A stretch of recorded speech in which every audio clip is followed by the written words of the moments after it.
Ay mga kadongs, magluluto tayo ngayon ng chicken feet at alimasag. Ito na po ang mga ingredients ng ating chicken feet: suka, patis, ahos at bombay, at saka yung chicken. Ilagay na natin yung ingredients natin. Ihalo muna natin ito. Ilagay natin asin. At lahat ng mga ingredients ay ilagay na natin. Suka, hindi lang marami po kasi maasim yun pag marami ang ilagay mo. Diba? Patis. Dadagdag ng patis. Yan, tama lang. Ganyan lang. Lagyan din natin ng kunting magic sarap. Kunti lang. Okay. Kailangan din nating haluin pa minsan mga kadongs kasi para ma-absorb yung lahat ng timpla niya. Ganyan lang.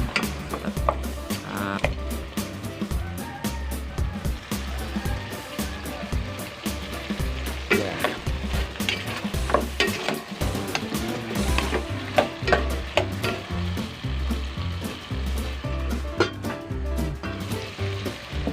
Yan. Luto na mga kadongs. Pwede natin itong ihain at palamigin para kain na tayo.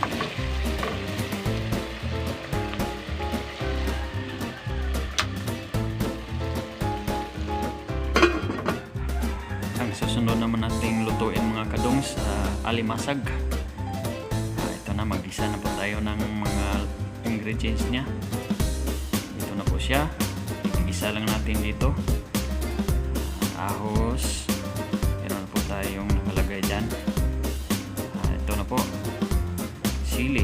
Para maanghang. Lagyan po natin ng sili para maanghang dyan. Para naman sa ayaw ng sili, pwede naman kayong huwag nyo nang lagyan. Yan.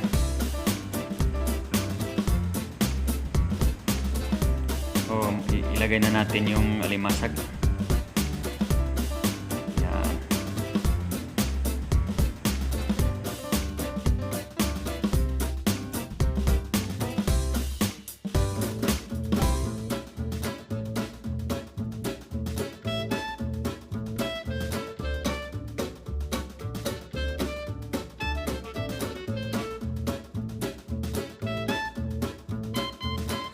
Yun lang.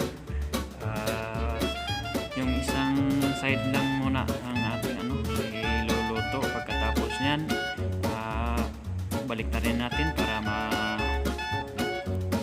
maparehas yung pagkapula niya.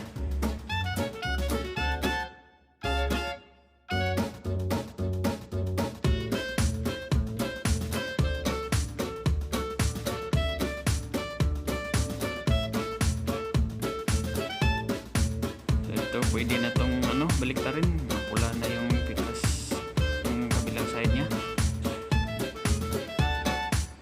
Balik rin natin itong lahat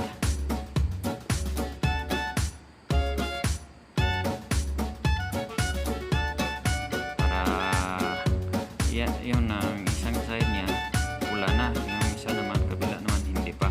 So balik rin natin.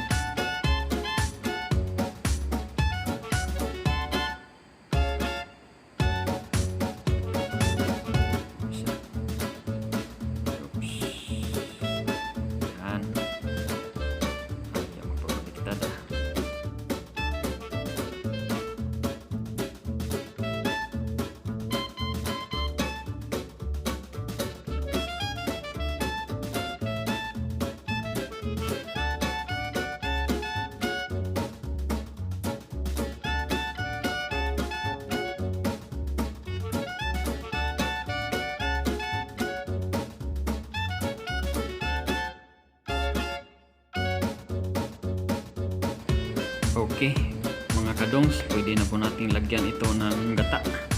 Yung gata kasi yung nagpapalasa nito. May nakahanda na tayong gata, ilalagay na natin.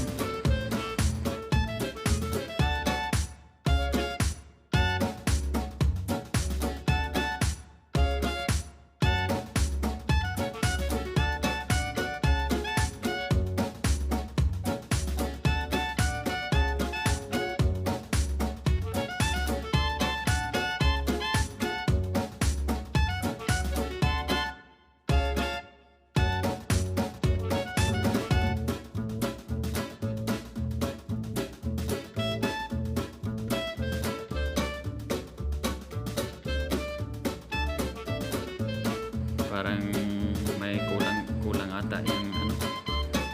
Lagyan muna natin ng konti lang, konting magic syrup para mas malasa.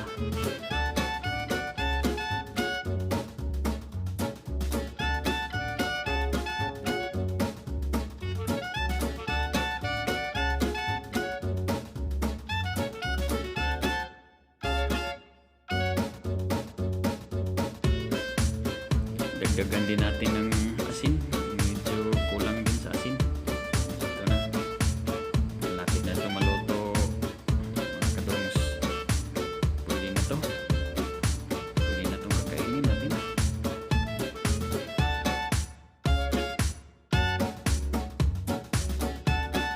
Ito na, luto na.